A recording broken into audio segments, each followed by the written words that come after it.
ஆச்சுன்னா ஒரு ஆள் போதும் போல இருக்கு முத்துக்குமரனை வந்து பேரை கெடுக்கிறதுக்கு. இன்னைக்கு உட்காந்து ராணுவ வந்து பொம்மையா இருக்கார் இல்லையா, ராணுவ மடியில் முத்துக்குமரன் படுத்திருக்காரு. பக்கத்துலேயே மஞ்சரி உட்காந்துருக்காங்க. 2 பேரும் பொம்மை மாதிரி உட்காந்துருக்காங்க. ஸோ முத்து சும்மா பேசாமல் படுத்தே இருக்காரு. சாச்சனா முதல்ல இந்த வாட்டர் மெலன்லாம் வாங்கிட்டு வந்து சாப்பிட்றாங்க. சாப்பிட்டுட்டு என்ன பண்ணுறாங்கன்னா, முத்து கிட்ட போய் உட்காடுறாங்க. உட்காந்துட்டு கையை அப்படி உள்ளே வச்சு பிடிச்சி பில்லோ கடியில் மறைச்சி வச்சு ஏதோ முத்துக்கிட்ட எழுதி காட்டுறாங்க. இது வந்து கண்டிப்பான ரூல்ஸ் பிரேக். ஏன்னா பிக் பாஸ் இதுபடி மைக் இல்லாமல் பேசுகிறது, சத்தம் இல்லாமல் பேசுகிறது, அப்புறம் இந்த மாதிரி எழுதி காட்டுறது, இது எல்லாமே பிக் பாஸ் ரூல்ஸில் கிடையாது. அண்ட் எனக்கு தெரிஞ்சு அவங்க வந்து ரயானுக்கு வந்து எல்லோ கார்டோ ரெட் கார்டோ கிடைக்கும் போல இருக்குன்னு பேசுகிற மாதிரி தான் எனக்கு தோணுச்சு. அது இந்த ராணுவுக்கு வந்து புரியலை. உடனே ராணுவ கையும் பிடிச்சிட்டு சாச்சனா எழுதி காட்டுறாங்க.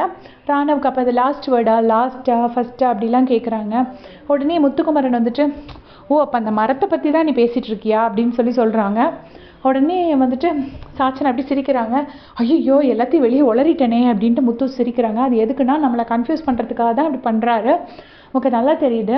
ஏன்னா இவங்க சாச்சனா ரூல்ஸ் பிரேக் பண்ணுற, வேறு யாரையா பிடிச்சி வச்சு ரூல்ஸ் பிரேக் பண்ணுறத எது வேணால் பண்ணிட்டு போட்டோம்.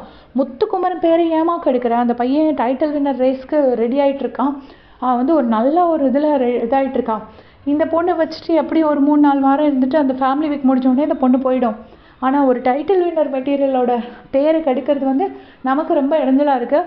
எனக்கு என்னென்னா, முத்துக்கு இவ்வளோ ஃபேன்ஸ் இருக்காங்க, ஆனால் எப்படி சாச்சனா இன்னும் எலிமினேட் ஆகாமல் இருக்காங்க, சாச்சனாவை எலிமினேட் பண்ணுற மாதிரி ஏன் ஓட்டிங் பண்ண மாட்டேங்கிறாங்க அப்படிங்கிறது நமக்கு தெரிய மாட்டேங்குது. ஏன்னா சாச்சனா தான் முத்துவோட கேமுக்கு பெரிய இடைஞ்சலாக இருக்காங்க. நம்ம திரும்ப திரும்ப சொல்லிட்டு இருக்கோம், நான் மட்டும் சொல்கிறதில்ல, இதை தான் எல்லாரும் ஃபீல் பண்ணிகிட்டு இருக்காங்க. இந்த ஒரு காரணத்துக்காகவே ஆப்போசிட் ஃபேண்டம்ஸ் எல்லாருமே என்ன பண்ணுறாங்கன்னா, சாச்சனாக்கு ஓட் பண்ணி சாச்சனாவை ரீட்டைன் பண்ணுறாங்க. ஏன்னா சாச்சனா இருக்க முத்துக்குமரனுக்கு டேஞ்சர், அதுக்காக தான் அவங்க பண்ணுறாங்க. ஸோ சாச்சனாவும் இந்த மாதிரி தான் வேலையும் பண்ணிகிட்ருக்காங்க.